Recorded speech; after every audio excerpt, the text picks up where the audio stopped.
भारत और मालदीव के रिश्तों में जारी तनातनी के बीच अब एक बड़ी खबर आई है।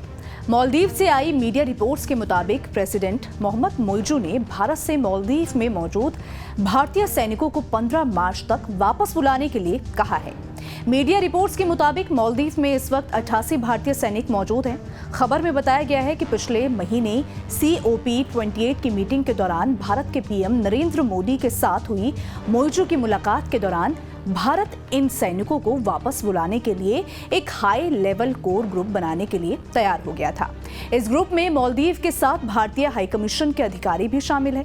दरअसल मालदीव में मौजूद भारतीय सैनिकों को वापस भेजना मोहम्मद मोइजू का बड़ा चुनावी मुद्दा था और उन्होंने इंडिया आउट की कैंपेन भी चलाई थी। सितंबर 2023 में चुनाव जीतने के बाद उन्होंने न सिर्फ भारत को अपने सैनिक वापस बुलाने के लिए कहा, बल्कि भारत के साथ समुद्री समझौता भी रद्द कर दिया। मोहम्मद मोइजू हाल ही में चीन यात्रा से लौट कर आए हैं और वापस आते ही उन्होंने भारत पर नाम लिए बिना निशाना साधते हुए कहा था, हमारा मुल्क भले ही छोटा है, लेकिन इससे किसी देश को हमें धमकाने का लाइसेंस नहीं मिल जाता। दरअसल मोइजू को चीन का समर्थक माना जाता है और अपने भारत विरोधी फैसलों से उन्होंने ये जता भी दिया है कि वो चीन के इशारे पर ही चल रहे हैं। दरअसल चीन पिछले कई दशकों से हिंद महासागर में स्थित इस द्वीप समूह वाले मुल्क को अपने इन्फ्लुएंस में लाने की कोशिश करता रहा है और अपने इसी एजेंडे को पूरा करने के लिए उसने मालदीव की पॉलिटिकल सिस्टम में भी अपने मोहरे भी खड़े कर दिए हैं।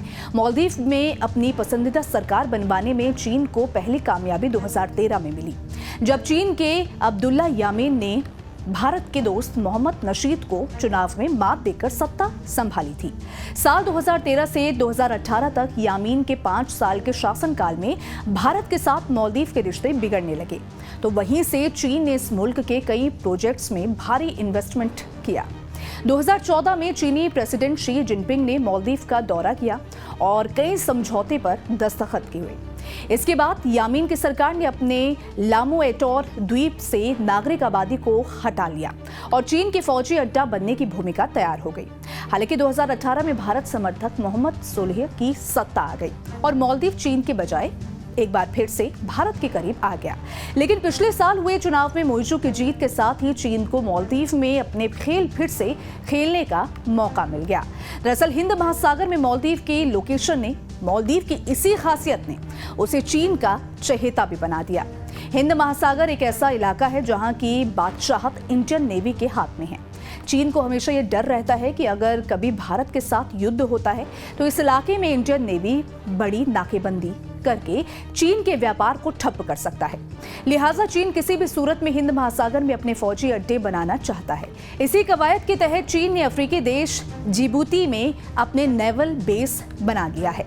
चीन ने श्रीलंका को भी भारी कर्ज देकर उसके बदले में हमनटोटा जैसे पोर्ट पर अपना ठिकाना बना लिया है।